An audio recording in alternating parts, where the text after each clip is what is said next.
Well, hello there, Minecrafters. Thanks for coming by. We are back in Diversity. That is the multi-genre map that I made. It is collect the wool, complete the monument with multiple genres. Here we've already talked about the puzzle, the dropper, the escape, the trivia, and the adventure branch, as well as the parkour branch last time. So check out those videos if you have not seen them and you've played those branches. Today we are going to head into the arena branch. Now, I will let you know, obviously I say this every time, if you have not played the map or the arena branch, don't watch the video. I don't want to spoil it for you, but who am I kidding? Who hasn't played the map by now? Let's head in and we'll talk about the arena branch in Diversity. Now, my idea behind this map, because I did get a bit of hate on this branch, and you know, it's hard to make a map that is perfectly balanced. It's very, very difficult. This is one of the earliest ideas I had. It is the most painstaking map. Here we go. Look at this. The painstaking branch that I had to do. Oh, man, I remember I almost felt like giving up when I was halfway done. I was so tired of making these cylinders. Oh, I was like, I just want to get it over with. But the way I figured an arena map, because I really, to be honest, I've played only a handful, maybe not even that much. How many arena maps have I done? Maybe 2, 3? Very little. It's not a genre that I particularly enjoy, but it's, you know, fairly popular. People play it. I wanted to have waves of mobs just come at you and you had to fight. And basically this is the way it turned out, basically the way that I really, really wanted. So let's start off here. We start with a regular sword. Had a few ideas to begin with. Originally I was going to have you start off with I think with the weapon or something, and then you were going to get food as your reward and a new weapon and so on and so on. But the food just ended up being a huge burden, so I end up making you not hungry. And when you kill something, you see the count. They're not attacking me because I'm actually in creative mode. See, my count goes down, and that was very, very important to me. To have the count go down, and it's a little tricky to make it do that, because if you just use regular scoreboard system, the count goes up and it's a lot more reliable. But yeah, it was I had some problems when in testing about it. But let's just kill the rest of these silverfish. And I also had some complaints about the order of how things should be. You know, again, it's very, very difficult to balance. My original thought was, you know, silverfish is the smallest enemy, so they're one of the easiest enemies. I don't see a problem with putting them first. But basically, you would kill these guys, and then we're gonna have one more, and you'll see it'll pop up here. And there's a button that pops up which gives you some ladders. Now, at the beginning, I skipped over the rules. But the rules say, basically, you can only place the ladders in the rooms that are given to you. It's kind of left you in the dark as to what am I going to get ladders for.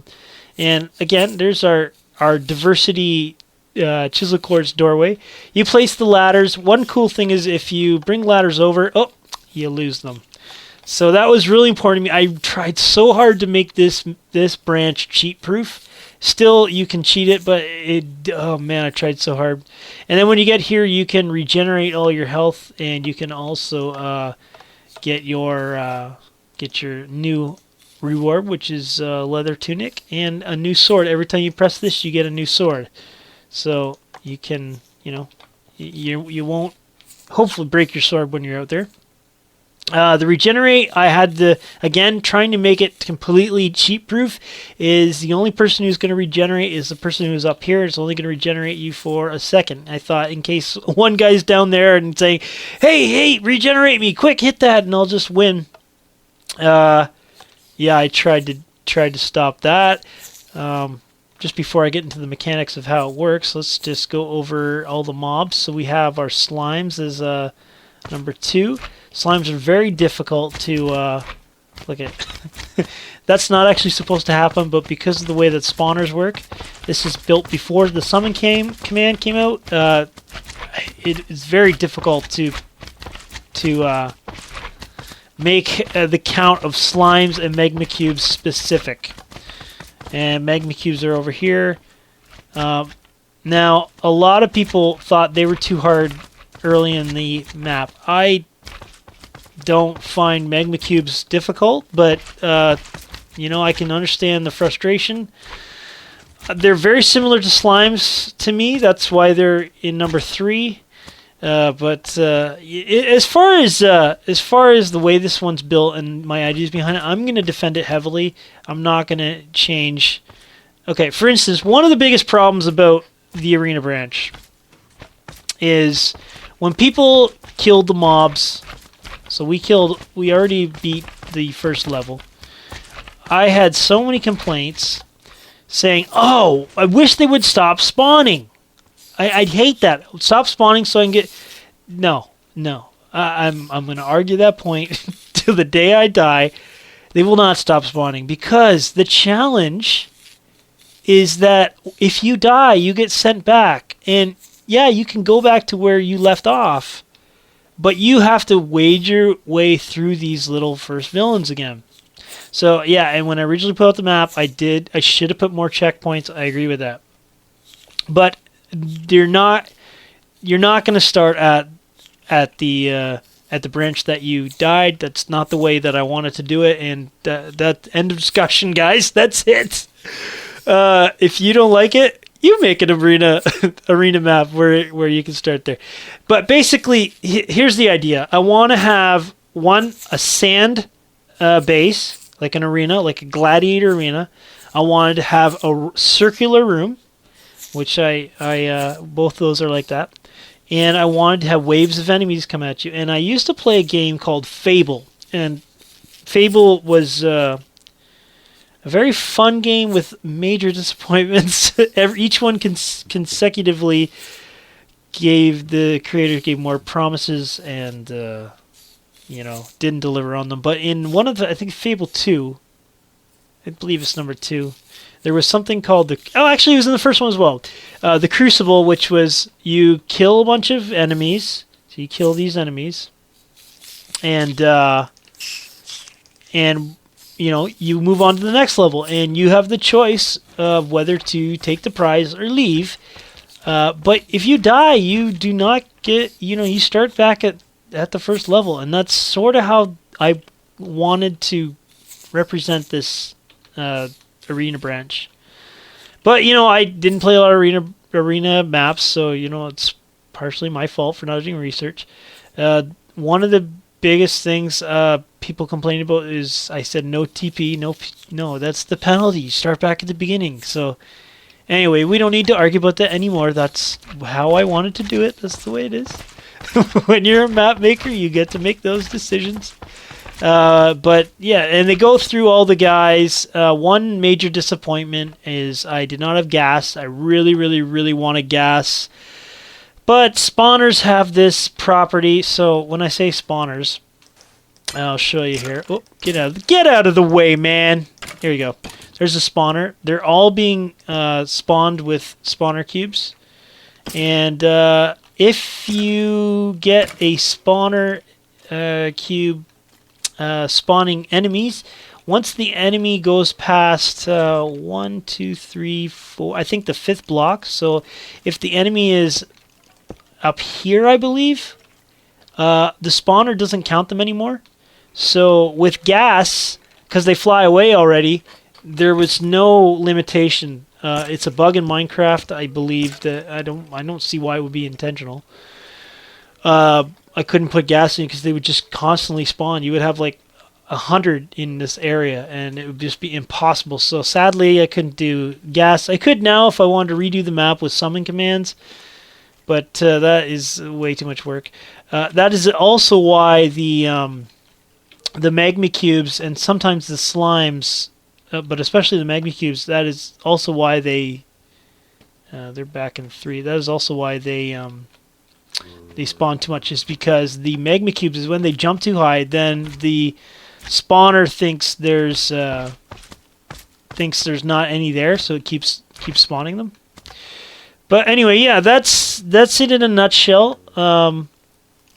We're gonna go over some of the scoreboard stuff, although my recommendation is to simply go check out Dragnoz's video. I'll put a link in the description.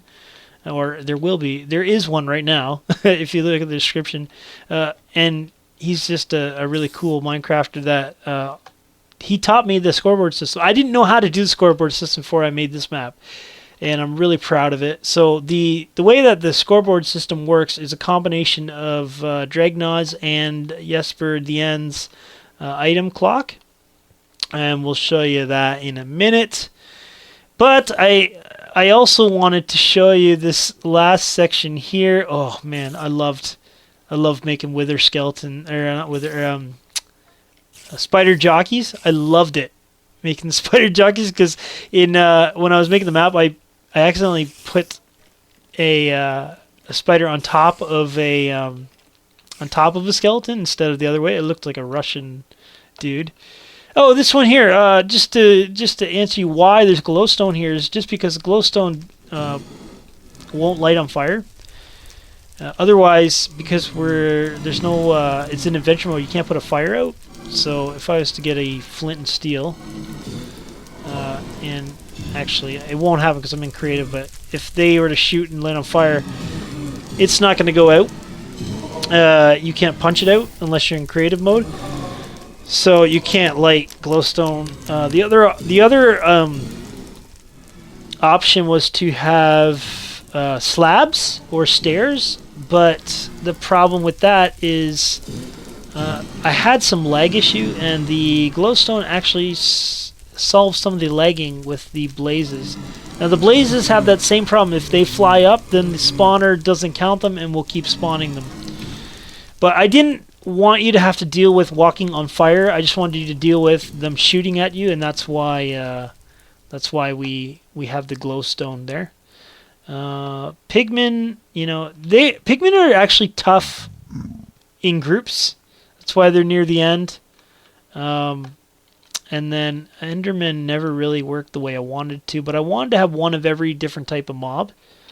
And originally I thought about putting like passive mobs in there, but it didn't fly like I wanted to. So just aggressive mobs, hostile mobs, and Endermen were tough because I can't get them to stay in one area. I'm not sure how to disable their teleporting. That would have been perfect. And then our wither skeleton. Now let me show you this one thing. I actually had a few comments on this. Again, I tried to make this portion as cheat proof as possible. So an interesting thing is, once you kill all 10 wither skeletons in this room, the sides do not open up. What happens is the back here opens up, and you can get the wool that way. But for people who I knew would say, oh man, I'm so tired, and they'd fly up here. This is kind of mean. But I give you the choice at the beginning. If you don't want to do the map, if you don't want to do the branch, you can give a free wall. You can take it for this one if you want. They can fly up here, and what would happen if they flew up here? You press. Oh, this is what cheaters get in diversity. Cheaters never prosper. You get sent to the end, and the thing I love about it is if you kill yourself, you go back into the end portal. Even if you change your mode to, I've tested this numerous times, even if you change your mode to creative, and let's see, we'll kill ourselves, and we'll quickly try to fly up. Oh, you can't get out of it. The only real way to get out of it, there's also the dragons in here. The only real way to get out of it is to actually, you have to set your, you have to find out where your teleport is. So anyway, that's a little inside joke I put there. I don't know. I guess it's kind of mean, but don't cheat in a map. You deserve it if you did that. Anyway, let's go take a look at the scoreboard. I'll find a way out, and I'll see you in a bit. All right, guys, that was actually very... I couldn't even get out, which is kind of cool. Don't cheat! That's the point! Don't cheat! You don't cheat a map. You play by the rules. I had to load up a different world file. Even if I changed my spawn point, it wouldn't change. Anyway, if you ran into that, well, that's your own fault.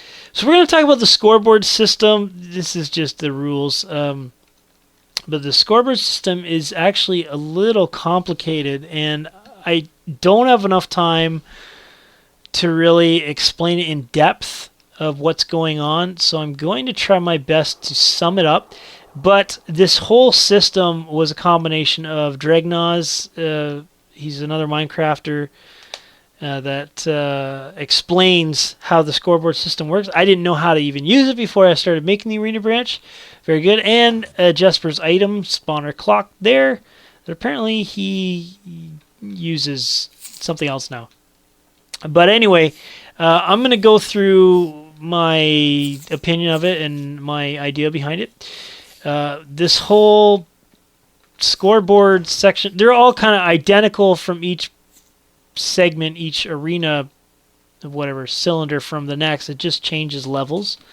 So what we have is when you first get in the area, you activate this clock. And that clock only gets activated if you're actually on the sand. I made it so that you couldn't stand up on top in these half sections and just kill guys. It was very important to me that you had to be in the arena to get the kill. And when you got... So that means you had to be activating the clock. And the clock does a few things. So one, it automatically clears the weather because I hate rain sounds when you're trying to not have rain. It also activates the difficulty so that the mobs will spawn right away. And then it activates these pile of commands, which are basically just setting what level we are at. And there's just a series of command blocks, different objectives and variables that just kind of breaking them down. It sets that it's going to say silverfish. It sets your team to yellow, and we want one team because I don't want you to kill your friend and have it count as a kill. I just wanted you only to count the actual mobs as kills. So we need to put it on everybody on one team and put friendly fire off. False there. Yellow caption is the team. You can make your team color whatever you want. Sidebar display shows the number there, the 20. Team, everybody joins the team. When it first activates, it actually removes everything and then resets it because I needed to do that because if you go halfway and then leave and then come back, I don't want you to have to start all over again. Over here we have, let's see, we have the parent kills, which are all the kills that you do when you kill any object. It adds up on this scoreboard. We have the current kills, which are the mob thing.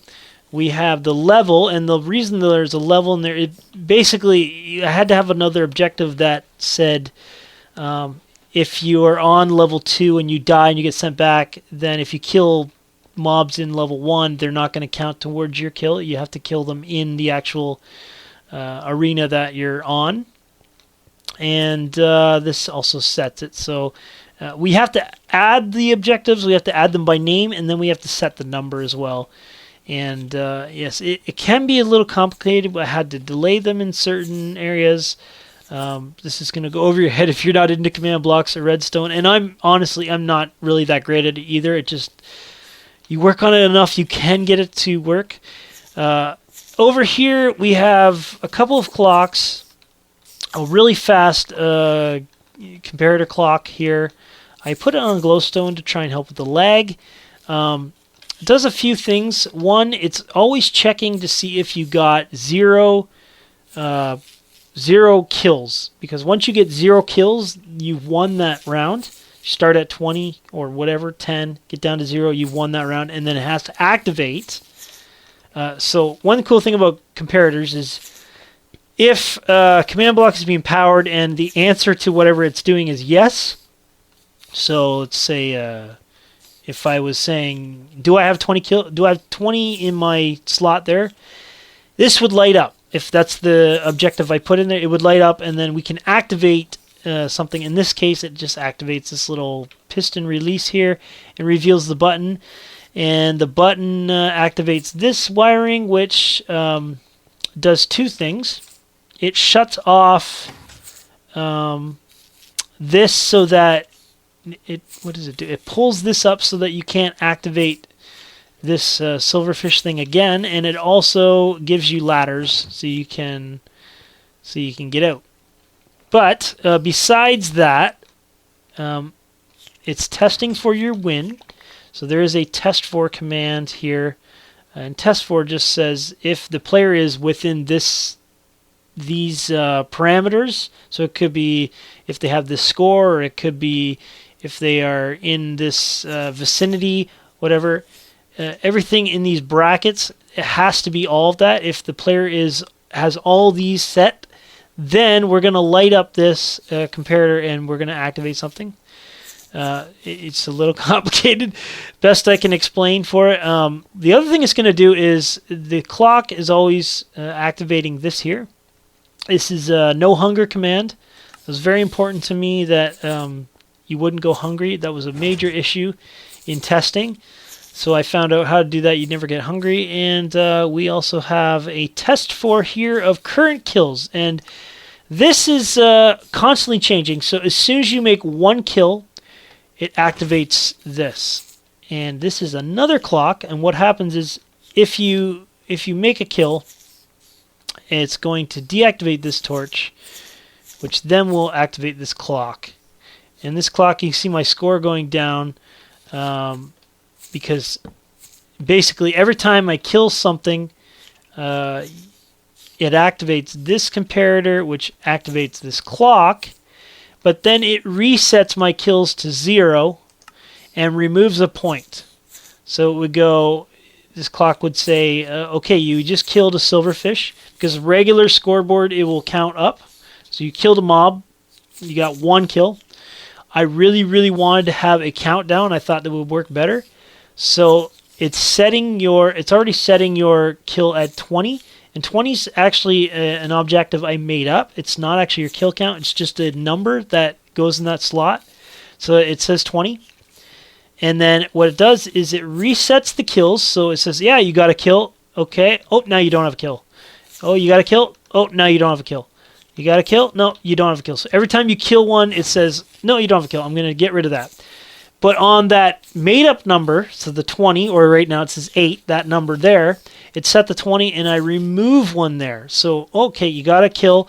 No, you don't have a kill, but on your fake number, you go down to 19. And it's a different type of clock because it's a little slower, a little more accurate. And I used a comparator clock as well before, and it just it would bug up and it would freeze up, and I had to change that. But again, I can't explain it very well unless I took half-hour video just explaining the scoreboard system. Dragnoz does it really great. Check out his video. But that's basically what it does. There's a countdown. Very important for me to get that countdown set. And then these levers are just for testing. The last thing I did with this is if you wanted to leave, if you hated the arena branch, some people really did, you could leave, return to hub. The problem I had was I can't have this clock running when no one's there. So there's a reset that runs all the way down to the end branch. Actually, it's not, doesn't take that long. I don't know how many repeaters there are on it, but it resets everything. It goes over here. I use pistons a lot. There's probably better ways of doing it, but it pushes this. The reason that this is being pushed is because there's that clock. The item clock there activates that. But if we're not in range, then that piston's free to move it and moves it off of that block there. And then these are not set anymore. Oh, I just teleported myself back. So it's not very. Doesn't take long at all.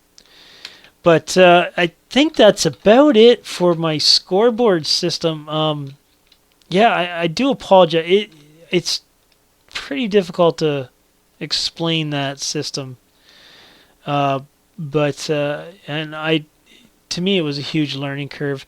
I had these daylight sensors in here because there was an easy way to reset the ladders. Originally, I had it so that if you crossed over to another branch, you couldn't get any ladders again. Like they would just, you couldn't get them. But some people were breaking ladders to stop mobs from getting up, which would be a problem because if you went back to get ladders, they weren't there. So I eliminated that. But I had these daylight sensors so I could just change the time to midnight and then it would reset. It would reset everything. And that's basically because I came in the map, tested it, and then left. Yeah, it didn't really work. Anyway, I'm pretty happy with the way that the arena branch is. As much hate I got over it, I really like it. I really like the way it turned out. I don't know if I'd change anything at this point. I'd love to put gas in it though. You know, that's the one thing I was sad I couldn't have gas. But that is all I think for the arena branch. I don't know if there's anything else I really need to explain about it. Gold is there because you start in yellow wool. Anything else? I don't think so. The lights in the top I tried to make fairly look almost the same in every level, and some of them have lamps because the light. Oh no, I spaced out. Did I space out it? Can't remember. Can't remember what I did. Checkpoint. You can return to the beginning. Yeah. Anyway, we'll get out of here. I think we are done with the arena branch for today. There we go. I'm just gonna grab some wool to finish it off, even though I didn't. People thought it was, you could have just basically changed that and beat the map if you wanted to. But let's finish off the arena branch here and get up quick and we can see it close. Here we go. See it close. See it close. And the yellow takes a while. There we go. Okay, good going, guys. Thanks for watching. Yeah, what are we going to talk about next? Labyrinthian one's a quick one. Boss battle's a quicker one. They're not too. Actually, all of them they're not too long.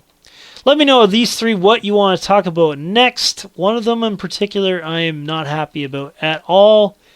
We'll talk about that at a later date. Enjoy your Minecrafting. Thanks for watching the developer's commentary on diversity, and I'll see you next time.